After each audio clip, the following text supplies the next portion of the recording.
I think my mom encouraged and conditioned my anorexia. She describes how her mother would give her showers and touch her invasively until she was a teenager. And you describe in the book that you felt violated. I absolutely felt violated, and she lived vicariously through me.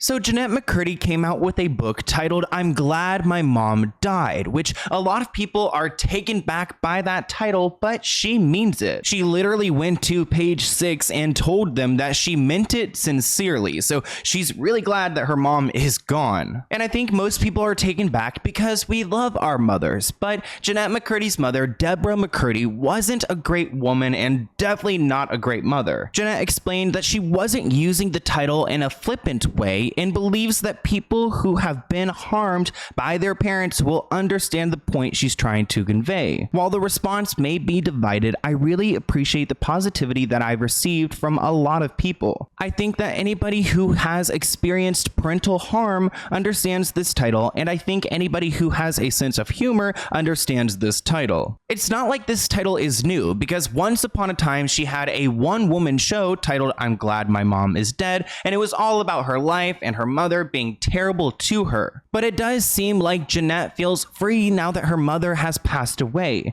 She was quoted saying, "If she were alive, I would still be trapped. Every important decision in my life wouldn't have been possible." She also writes, "My mother would always say that writers get fat and dress frumpy." So her mother didn't want Jennette to be a writer. You're going to get a watermelon butt instead of your peach butt, which is so weird that her mother would say that to her. She also writes that her mother was a narcissist. "My mom emotionally, mentally, and physically harmed me in ways that will forever impact me." Honestly, I think it's a good thing that Jennette has made this book because she's gone through so much at the expense of her mother. She might as well make a little something back from it. If you guys have kept up with Jennette's story, you would know that she has eating issues. Her mother controlled her and forced her to stay small, to look young, and to look undeveloped. Her mother taught her to cut calories and to eat lean cuisines, which, oh, you're gonna make me gag. Sometimes they're good, but most of the times they're not. And part of staying skinny is to look young. There was so much fear around adulthood, and there was fear around making my own decisions because I felt like I'm incapable. I'm incompetent, down to shampooing my hair, which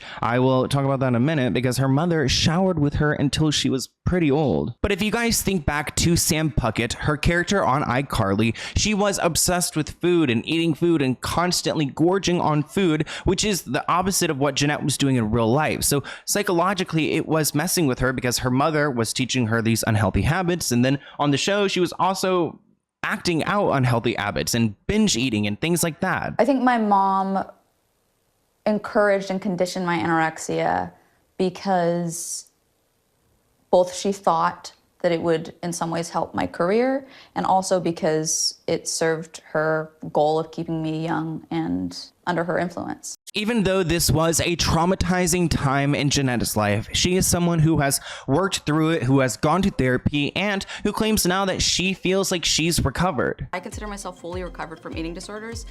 I believe that recovery is possible.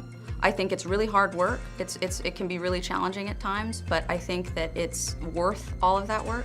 And I hope that I can set some sort of example for anybody who might be struggling now that recovery is possible. Props to Jennette for being open about that and for going through recovery because it isn't easy. And I think something that really compels me about this story and their relationship, her mother and Jennette's relationship, is the fact that her mother was so set on Jennette being a child star, but when she became this child star, she started to resent her. Jennette wrote in her book that once she became famous, her mom began resenting her in different ways. Quote, "Fame has put a wedge between mom and me that I didn't think was possible. She wanted this, and I wanted her to have it. I wanted her to be happy. But now that I have it, I realize that she's happy and I'm not. Her happiness came at the cost of mine. I feel robbed and exploited. Sometimes I look at her and I just hate her. And then I hate myself for feeling that." Stardom was never your dream. Whose dream was it? My mom's. I think she wanted me to have a better life than she had, but I also think her approach was very unhealthy and informed by her own lack of self-work, and she lived vicariously through me. Now let's get into some of the inappropriate behavior, because I still can't wrap my mind around the fact that Deborah would forcibly shower Jennette. I would just spin my wheels trying to understand my mom's motives. This continued until you were 17? Yeah.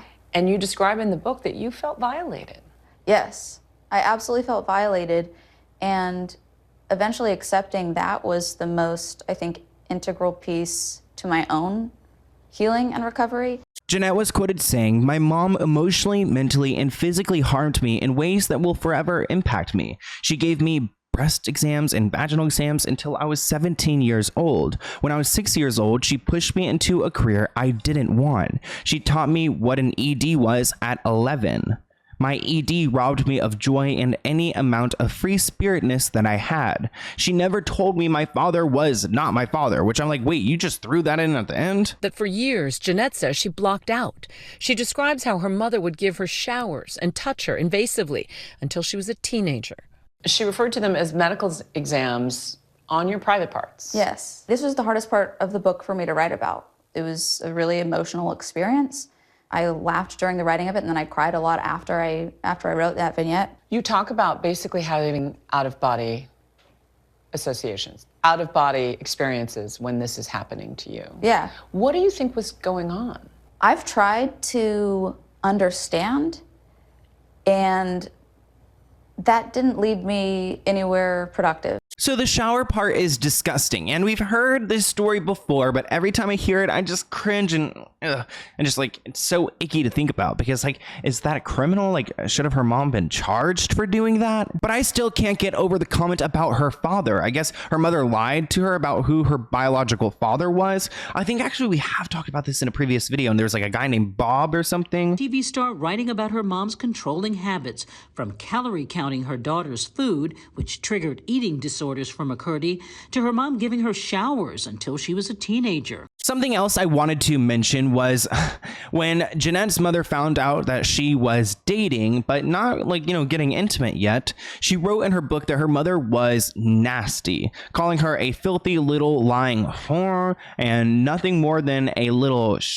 crap, a floozy, all used up. So shaming her for dating someone when she's just like a kid and hasn't done anything yet. So having this woman as a mother sounds like an absolute nightmare. Jennette wrote, "Her death left me with more questions than answers, more pain than healing, and many layers of grief. The initial grief from her passing, then the grief of accepting her harming and exploiting me, and finally the grief that surfaces now when I miss her and start to cry, because I do still miss her and start to cry." When Jennette's mother died, she claimed that she felt like Jennette's mom did not deserve her tears or her sadness because she harmed her so much. But she claims now it simplified in a really relieving way, and now feels like I'm able to just miss her. I think that is only possible because of the healing that happened through the writing of this book. It makes sense that this is healing for Jennette because they're reliving everything, writing it all down, reprocessing it as an adult. I believe she's 30 years old now, so she's looking at things differently and understanding them and learning to accept them. Did your perspective on your mom change at all through the writing process? Oh my God, so much, so much. Grief for me toward my mom used to be really complicated. I'd feel really angry and confused at why I felt angry that I was grieving her. I felt like she didn't deserve my tears and my sadness since she was abusive. So this is all good for Jennette, but I know some of you guys are like, wait, it's still like the title and the fact that you're writing about your mom, it's just giving me bad vibes. But she was asked, like, what would her mother think about this if she was still around and seeing everything? And this is what Jennette had to say. What do you think your mom would say about it? I wouldn't have written the book if my mom were alive. I would still have my identity dictated by her. So if Jennette's mother didn't pass away, she wouldn't have been able to become the woman that she is and understand her feelings and understand her trauma. So I think it's really impressive that Jennette has come out with this book and has opened up so much. So comment below what you guys think about this situation. What are your thoughts? I mean, I feel like her mother is terrible, but there's probably a lot there. I mean, probably a lot more that she didn't even share because it's too hard to relive. The showers alone, I just cannot get over it. So comment below and I'll see you guys in a new video soon. Bye guys.